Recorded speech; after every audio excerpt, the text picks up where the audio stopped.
बिस्मिल्लाहिर्रहमानिर्रहीम अस्सलाम वालेकुम। आप देख रहे हैं विलेज फूड फ्यूजन और मैं हूं उस्मान। आज मैं आपके साथ खोया बनाने की बहुत ही आसान और ऑथेंटिक रेसिपी शेयर करने लगा हूं।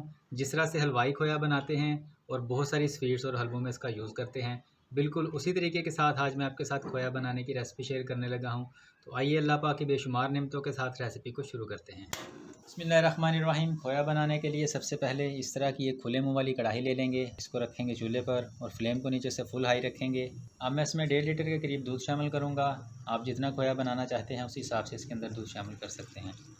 और यहाँ पे आपने इस चीज़ को जहन में रखना है कि दूध फुल फैट यानी खालिस दूध होना चाहिए। यहाँ गाँव से तो खालिस दूध आसानी के साथ मिल जाता है, लेकिन आप भी कोशिश कीजिएगा कि अगर आपको किसी के घर से खालिस दूध मिल जाए तो उसका खोया बनाएं। अगर नहीं तो आप जो डेली बेसिस पे दूध यूज़ करते हैं उसी के साथ खोया बना सकते हैं, कोई इशू नहीं। लेकिन दूध जितना खालिस होगा खोया उतना ही अच्छा बनेगा। फ्लेम को नीचे से फुल हाई रखेंगे। जैसे ही दूध को उबाल आना शुरू होगा, इसके अंदर इस तरह से चम्मच चलाना शुरू कर देंगे। और यहाँ पे जो दूसरी चीज़ नोट करने वाली है कि आपने खोया बनाने के लिए किसी भी तंग मुँह वाले बर्तन का यूज़ नहीं करना। अगर आप तंग मुँह वाले बर्तन का यूज़ करेंगे तो जब दूध को बॉयल आएगा, दूध बाहर निकलना शुरू होगा, तो आप फ्लेम को नीचे से लो और हाई करेंगे, जिससे खोया आपका ब्राउन की तरफ चला जाएगा, जलने की तरफ चला जाएगा, आपका खोया वाइट नहीं बनेगा। तो कोशिश कीजिएगा कि खुले मुँह वाला बर्तन यूज़ कीजिए और उसके अंदर आपने इस तरह से चम्मच हिलाते जाना है और फ्लेम को आपने नीचे से फुल हाई रखना है। वैसे तो माशाल्लाह खोए की अपनी खुशबू बहुत ज़बरदस्त होती है, लेकिन इसके अंदर मज़ीद थोड़ा सा इलायची का फ्लेवर लाने के लिए इसके अंदर 2 से 3 अदद इलायचियाँ शामिल कर देंगे।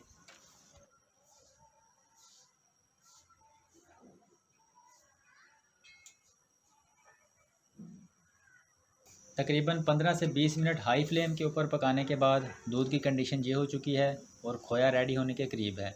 तो अब इस टाइम पे फ्लेम को मीडियम कर देंगे और मुसलसल चम्मच को हिलाते जाएंगे।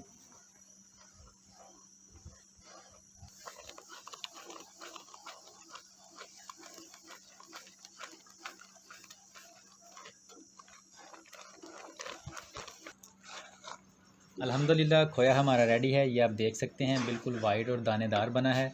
अब इसको डिश आउट करते हैं। उम्मीद करता हूँ कि आज की रेसिपी आपको अच्छी लगी होगी। वीडियो को लाइक, शेयर और चैनल को सब्सक्राइब करना बिल्कुल ना भूलिएगा। इसी के साथ दीजिए इजाज़त। अपना बहुत सारा ख्याल रखिएगा। अल्लाह हाफिज़।